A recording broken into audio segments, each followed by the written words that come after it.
Ja kur takojmë sërish bashkë të nderuar teleshikues në edicionin informativ të orës 16:30 këtu në News24. Do të shohim gjërësisht të zhvillimet kryesore të ditës me njëherë pas titujve. 5 anëtarëve të gjykatës së lartë u ka përfunduar mandati, 4 prej cilëve kanë dorëzuar detyrën. Kreu i gjykatës njoftoi presidentin për ngërçin e krijuar. 37 vjeçari i Reni ekzekutuar dje në Vlorë për dorë të disa identitete dhe sipas policisë, ai ishte person me precedent penal. Pista kryesore ku po jetohet është ajo e hakmarrjes, ndërsa 2 vite më parë ati i kishin vrarë edhe nipin në një atentat në Durrës. Policia ka identifikuar 5 grupe të mëdha kriminale që merren me trafikimin e kanabisit në vend. Kryeministri Rama paralajmëroi goditjen e tyre në Vjesht. Ismail Morina kërkon azil politik në Kroaci pak ditë pasi gjykata urdhëroi ekstradimin e tij drejt Serbisë. Nëna e ballistit tha se më mirë djalin të vdekur se sa t'u dorëzohet serb.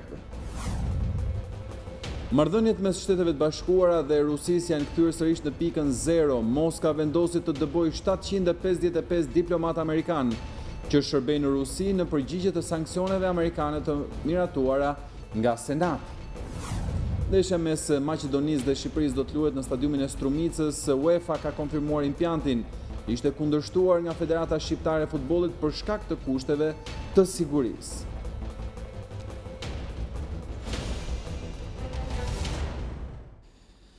Mirë, do të shohim gjithsesi zhvillimet kryesore të ditës. 5 anëtarëve të gjykatës së lartë u ka përfunduar mandati, 4 prej cilëve kanë dorëzuar gjatë ditës detyrën. Kreu i gjykatës ka njoftuar presidentin për ngërçin e krijuar. Për të mësuar më shumë rreth këtij zhvillimi, lidhemi në këto momente me kolegen ton Klodiana Lala. Klodiana, përshëndetje. Si përshëndetje, atëherë 4 anëtarë të gjykatës së lartë kanë dorëzuar detyrën e tyre për shkak se u ka përfunduar mandati, sikurse parashikohet nga ligji për qëndrimin detyrë dhe funksionimin dhe ushtrimin e detyrës pranë gjykatës së lartë. Bëhet fjalë për anëtarët Evelina Qiriaku, Aleksandr Muskaj, Guzin Zenela e Ariana Fuvani, të cilët me shkresë individuale kanë njoftuar kryetarin e gjykatës së lartë Gjezair Zaganjori për largimin dhe dorëzimin e detyrës së tyre si anëtarë të gjykatës së lartë. Në fakt, më herët mbledhja e trupës gjyqësore në gjykatën e lartë ishte firmosur për mbarimin e mandatit të këtyre 4 anëtarëve. Por ndryshe nga këto 4 anëtarë, të cilët me sa duket kanë ndjekur precedentin Nuni, ku disa kohë më parë ish antari i gjykatës së lartë Ardian Nuni zgjodhi të largohej nga detyra në momentin që i përfundoi mandati. Në fakt, një antar i gjykatës së lartë, bëhet fjalë për zotin Andi Qeliku, ka zgjedhur të qëndrojë në detyrë edhe pse edhe ati ka përfunduar mandati. Në fakt, kushtetuta parashikon që antari i gjykatës së lartë duhet të qëndrojë në detyrë deri në momentin që zëvendësohet nga antari pasardhës, por në asnjë pikë të saj, sipas interpretimit të gjykatëve, por jo vetëm dhe të juristëve, nuk ka asnjë penalitet për gjykatësit që lënë detyrën. Pra, në momentin kur 4 anëtarë kanë vendosur të largohen nga detyra, pra të largohen nga zyra e tyre dhe të mos japin vendime në emër të Republikës si anëtar gjykatës së lartë, zoti Qeliku ka zgjedhur në fakt të qëndrojë në detyrë. Ndërkohë që më herët duhet kujtoj këtu që nga gjykata e lartë është dorëhequr gjykatja Mirela Fana, e cila vendosi të jap dorëheqjen dhe të mos i nështrohet procesit vettingu. Gjithashtu, më herët gjykata e lartë dënoi anëtaren e saj Majlinda Andrea për akuzën e korrupsionit pasiv, dhe kjo gjyqtare gjithashtu nuk ka ushtron funksionin e saj në gjykatën e lartë. Duhet kujtoj gjithashtu që ka patur dhe largime të tjera dhe nga trupa prej 19 gjykatësh që duhet të ushtrojnë detyrën pranë gjykatës së lartë, aktualisht kjo gjykatë funksionon vetëm me një trup prej 10 gjykatësh, çka duket se do ta vërë në vështirësi funksionimin e saj për faktin se vetëm një ditë më parë kryegjykatësi Gjezair Zaganjori deklaroi për gazetën Panorama se bëhet fjalë për një numër prej rreth 19 çështjesh shtokë të cilat presin për të gjykuar nga gjykata e lartë. Ndërkohë duhet saktoj se është edhe një tjetër antar i gjykatës së lartë, i cili qëndron prej afro 2 vitesh në detyrë dhe pse në fakt i ka përfunduar mandati. Zoti Ardian Vorani ka vendosur, sikurse dhe kolegu së fundmi Andi Qeliku, të vazhdojë detyrën deri në ardhjen e antarit të ri që do ta zëvendësoj atë në këtë detyrë. Ndërkohë, Klodi, pyetja është si ka mundësi që nuk është parashikuar krijimi i këtij ngërçi dhe kemi mbritur në këtë pikë, dhe çfarë duhet të bëjë presidenti i Republikës dhe a nevojitet mbledhja e parlamentit sërish në mënyrë urgjente në mënyrë që gjykata e lartë mos e pezullojë detyrën? Pra, si duhet veprohet në këtë drejtim për të plotësuar vakancat e krijuara?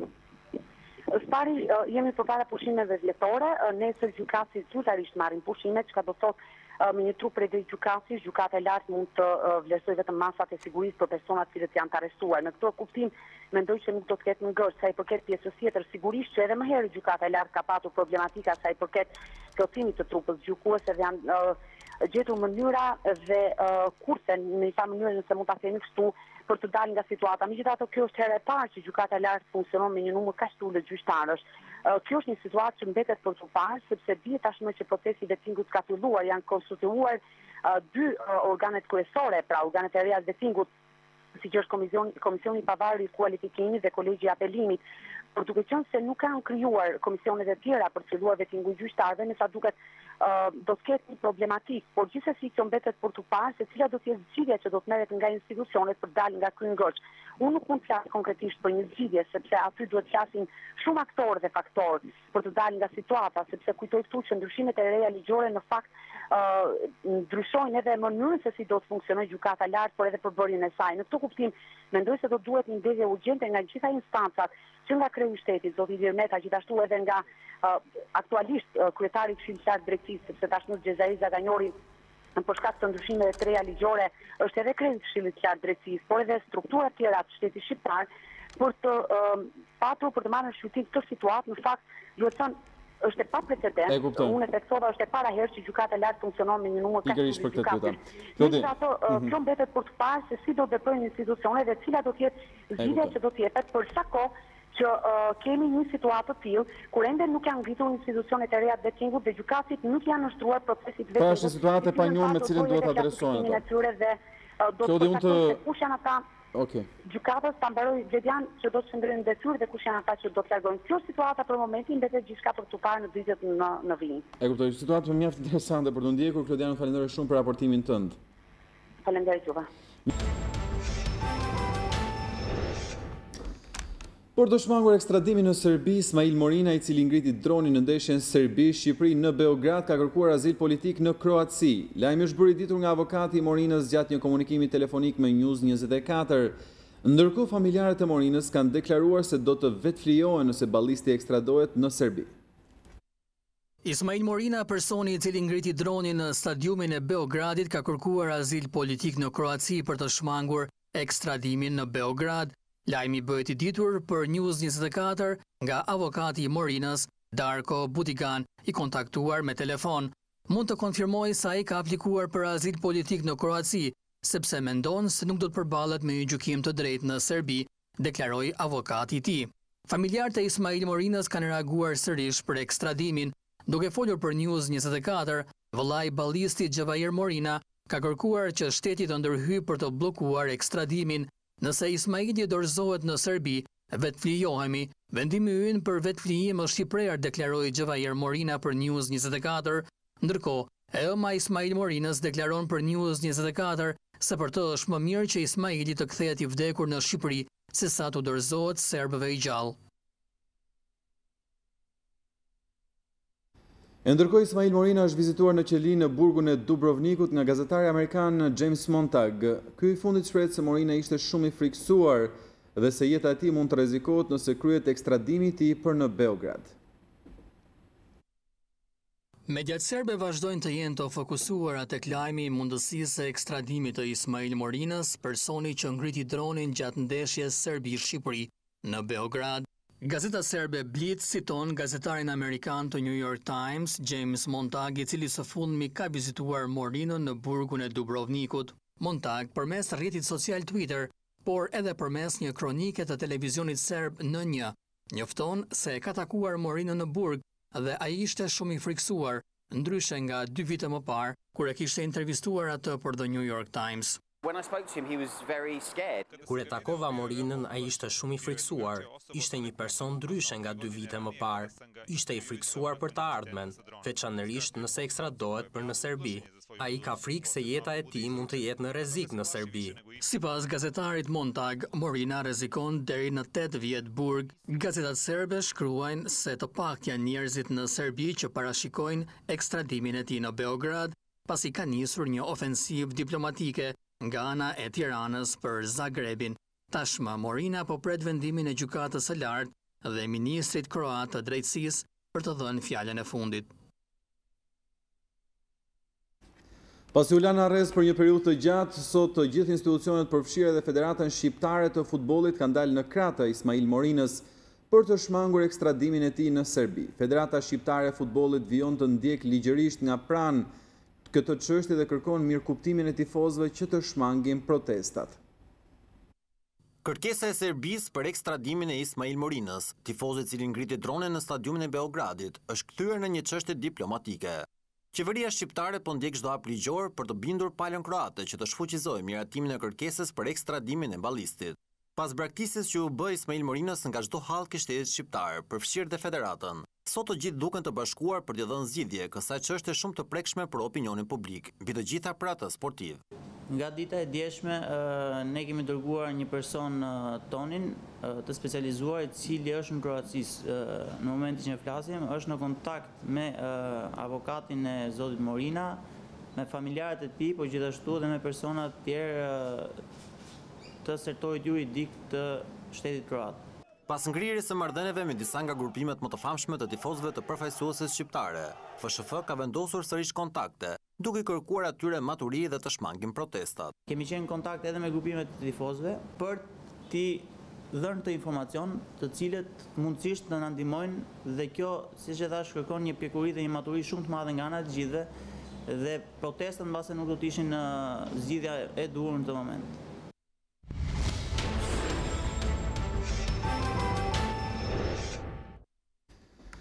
Protagonistja e video skandalit ka reaguar në studion e emisionit Me zemër të hapur pas akuzave se kishte kryer veprime të turpshme me një person të huaj në prezencë të 2 fëmijëve të mitur. Ajo ka deklaruar se bashkëshorti në Amerikë ka një tjetër grua, ndërsa video është e manipuluar nga familjarët e tij, të cilët e kanë dhunuar atë prej vitesh. Pas shumë debatesh dhe polemikash, rikthehet video skandali pak ditëve më parë në fokusin e emisionit Me zemër të hapur. Këtë herë ka qenë babai i protagonistes, nënës së 2 fëmijëve, që ka rrëfyer ngjarje në studio dhe vetë ajo, e cila ka folur në lidhje telefonike. Ky ka qenë reagimi i nënës së akuzuar se kryente veprime të turpshme në sy të 2 fëmijëve të saj të mitur. Është modifikuar për ndul horvekun atyne dhe për të pushtuar mua burrien dhe familjarët e tina zotnia Leonaqin Korra dhe zotnia Zvetnaçaj dhe zonjet Shpresa dhe Mimoza Rukaj. Pra ju lutem, thoni drejten, mos i thoni lekut, mos u mashtroni. Jam një grua vonume, i ka pëlqyer me marr tjetër gruaja e tretë, le ta marrin. Jo me çit gruan dhe 2 fëmijë të mitur rrugash. Keni qenë në të njëjtin krevat ti, personi dhe 2 fëmijët? Jo, nuk kam qenë krevat. Në telefon ka reaguar edhe psikologja, e cila e ka trajtuar rastin dhe ka bërë vlerësimin e 2 të miturve. Sipas saj, fëmijët janë të atachuar me nënën, ndërsa ka thënë se babai i tyre e ka kërcënuar atë nëpërmjet telefonit. Vajza ka shprehur disa gjëra të vogla, por që nuk kanë lidhje me psikologën më përpara, gjithato më ka thënë nuk kam dëshirë të flas. Ka që shprehur e mitura përpara meje. Babai i 32 vjeçares ka thënë se video ishte publikuar kohë më parë në rrjetet sociale për shkak se familja e dhëndrit dëshiron të diskreditojë vajzën e tij dhe t'i marrë fëmijët. Aksident me pasojë 3 plagosur, 2 prej cilëve në gjendje të rëndë, ka ndodhur dje pak para mesnatës në rrugën Koplik-Bajz, Malsi e Madhe. Policia njoftoi se aksidenti ndodhi pas përplasjes së 2 mjeteve, një Chrysler me targa AA 266 HO me drejtues shtetasin me inicialet KT dhe një Land Rover me targa AA 381 AR me drejtues shtetasin me inicialet KV, si dhe një pasagjer 27 vjeçar. Për pasojë të rënd janë dëmtuar dhe kanë mbetur drejtuesi Chryslerit dhe pasagjeri i automjetit tjetër Land Rover. Drejtuesi Land Rover është lënduar lehtë dhe është jashtë rrezikut për jetën, ndërsa policia po heton për shkaqet e këtij aksidenti. Dhuna e ushtruar ndaj kirurgut Besmir Grizhja në Shkodër ka sjellë reagimin e këtij spitali si edhe të sindikatës së shëndetësisë. Ata dënuan dhunën e ushtruar ndërsa bën përgjegjës shtetin. Ndërkohë gruaja e agresorit të mjekut shprehet se ishte ky i fundit që nxiti konfliktin duke goditur i pari bashkëshorten e saj. Spitali rajonal i Shkodrës ka reaguar pas dhunës së ushtruar ndaj kirurgut të këtij spitali Besmir Grizhja. Ky i fundit u godit me mjete të forta nga shteta si Alikopliku. Spitali e dënon këtë akt dhune, ndërsa këto ngjarje sipas tyre vinë sepse ata që dhunojnë mjekët nuk dënohen asnjëherë. Akte të tilla dhune do t'i denuncojmë me forcë dhe do të kërkojmë organeve kompetente të veprojnë para përgjegjësisë autorin e ngjarjes në mënyrë të tillë që raste të tjera të mos përsëriten. Këshilli Rajonal i Udhëtimit Mjeku Shkodër konstaton me keqardhje se deri tani nuk kemi parë ose dëgjuar të jetë dënuar njeri për krimin e ushtruar ndaj mjekëve apo ndonjë mas tjetër në mbrojtje të tyre. Për sindikatën e shëndetësisë është vetë shteti që ka faj, sepse ka lënë mjekët në këtë gjendje, ndërsa kërkohet një organizim më i mirë brenda spitalit. E bajmë thirrje shtetit shqiptar dhe qeverisë, që nuk është formuar të marrin masa ditë në vazhdim për këto raste mos të përsëriten me personelin shëndetësor, sepse ato vetë i kanë janë dënuar edhe për qeverisë, të shpo dënohen edhe vetë për individëve, janë dënuar për arsye thamë se i kanë lënë mjekët me 500.000 lekë rrogë. Pretendimet e drejtuesve të spitalit, pacienti Shpresa Kopliku i edh poshtë. Bashkëshortja e Likoplikut shprehet se është kirurgu Besmir Grizhja, ai i cili ka goditur i pari burrin e saj. Nuk ka shtrahën spital as në zyrët spitalit, ka dalë për para derë spitalit, poshtë dyqanit si shitet. Në vetë Besmiri po njeri në botë, as ka pas bluzë bardh, as ka pas gjupin e zivesh e pantoll.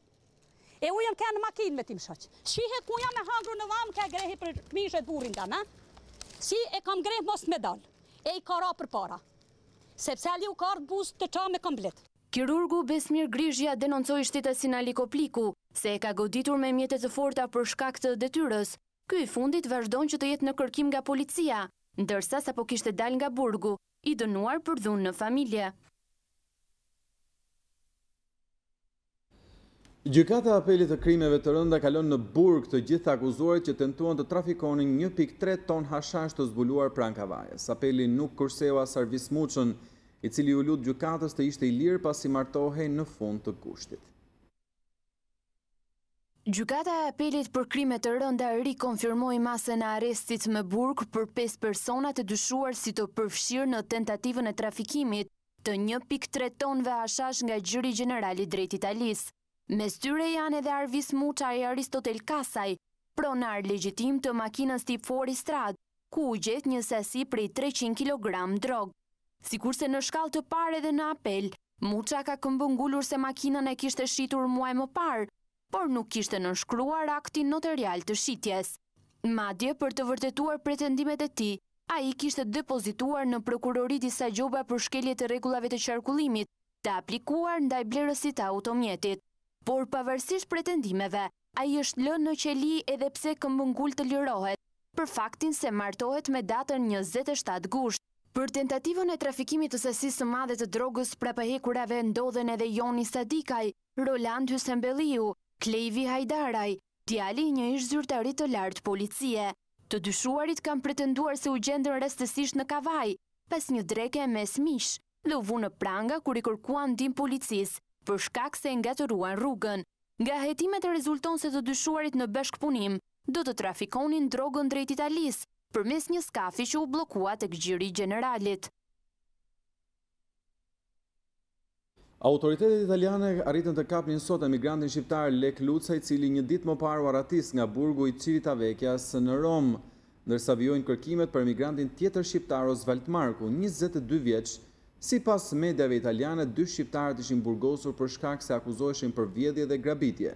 Sipas autoriteteve, burgu i Civitavecchias është i mbipopulluar, ndërsa personat në paraburgim janë 430.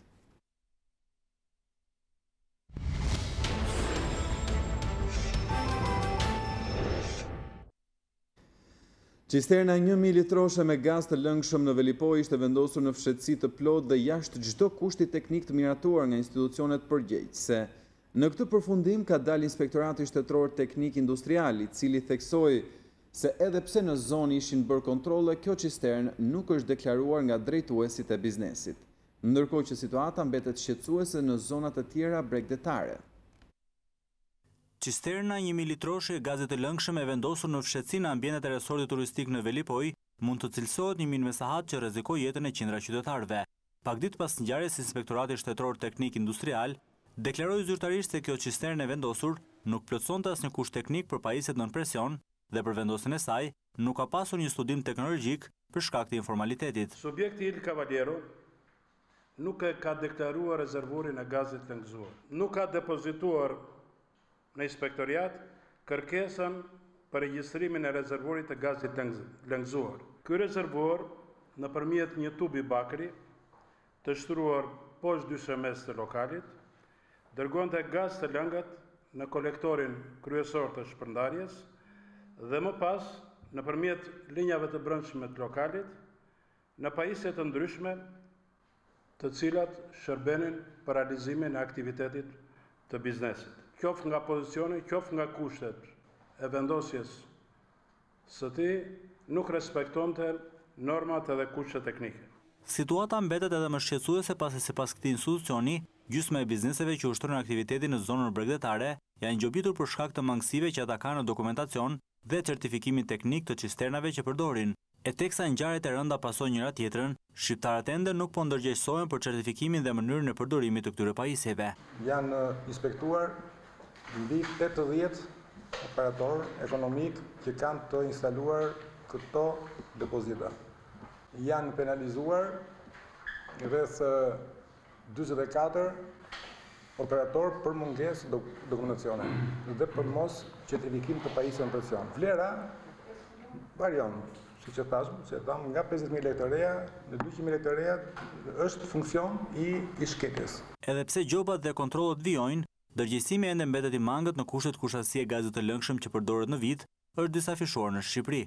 Vërtet gazi i lëngat ka avantazhe. Konsumi nga viti 2005, 50.000 tonë importohesh në Shqipëri në vitin 2005, ndërsa këtë vit parashikohen që të importohen 140.000 tonë. Në teknik nuk është njësoj si në politikë që mund të thuhet çfarë dush. Në teknik, po nuk i zbatove rregullat, dëshkosh. Ekspertët bëjnë thirrje për vigjilencë ndaj abonentëve familjar dhe bizneseve, pasi informaliteti në këtë sektor sjell pasojë të rënda për jetën. Asnjë abonem muajit gusht nuk do të shoqërohet me fotot personale të qytetarëve apo të dhënat të tyre. Njoftimet e vendosura në Urban nga operatorët janë të kundraligjshëm, ndaj policia bashkiake ka vendosur 80 gjoba gjatë 3 ditëve të fundit dhe heqjen e tyre. Njoftimet nuk kanë mbështetje ligjore dhe as miratim nga Bashkia e Tiranës. Kërkesa ndaj qytetarëve të kryeqytetit për të pajisur për muajin gusht me aboneme të dhëna dhe fotografi personale është një shkelje ligjore për të cilën operatorët urban janë gjobitur. Njoftimi i vendosur në Urban është i paaprovuar nga Bashkia e Tiranës dhe referohet një ligj që nuk flet për publikimin e të dhënave personale në abonetë e pajtimit mujor. Ne kemi bërë heqjen e njoftimeve të paligjshme dhe të paautorizuara nga Bashkia e Tiranës. Gjobat e policisë bashkiake, sipas ligjit për policinë bashkiake, variojnë nga 500 deri në 5.000 lekë. Por rreth 3 ditë, cili ka zgjatur ky kontroll, pra flasim për 3 ditët, përfshirë ditën e sotme, janë vendosur rreth 80 gjoba në subjekte të cilët operojnë në shërbimin urban të qytetit Tiranës. Shumica e qytetarëve të ndodhur përballë këtyre njoftimeve kanë marrë abonet duke plotësuar kërkesat e kompanive, të cilat kërkojnë të maksimizojnë fitimet duke shkelur të drejtat e udhëtarëve. Por policia bashkiake siguron qytetarët se nga nesër do të jetë në patrullim që asnjë qytetar të mos penalizohet nga fatorinot për shkak të aboneve që nuk kanë foto dhe të dhëna personale. Nesër që në orë të parë të mëngjesit, policia bashkiake me shërbimin të saj do jetë prezent në të gjithë stacionet e autobusëve dhe do të kontrollojë mbarvajtjen e kësaj situate dhe në të gjitha rastet kur qytetarët nuk do të lejohen që të hypin në autobus me abonet të cilat nuk janë sipas njoftimeve të cilët kanë nxjerrë disa kompani, do të bëjmë dhe kallëzim penal. Ky rast i përsëritur nga operatorët urban vjen të shkaktojë konfuzion tek qytetarët dhe shkelje të ligjit me dashje në interes të fitimeve personale. Qytetarët që kanë bler abonet nuk e kanë të nevojshme të kenë asnjë të dhënë personale të shoqëruar me asnjë fotografi abonen e tyre mujore të muajit gusht. Dhe ka qenë gjithçka për këtë edicion informativ. Kujtoj që për më shumë vijoni të informoni duke klikuar në portalin tonë online balkanweb.com. Aty do të keni mundësinë të lexoni online gazetën shqiptare, dëgjoni radio shqiptare dhe ndiqni News24 në transmetimet tona në live stream. Unë ju falenderoj për vëmendjen.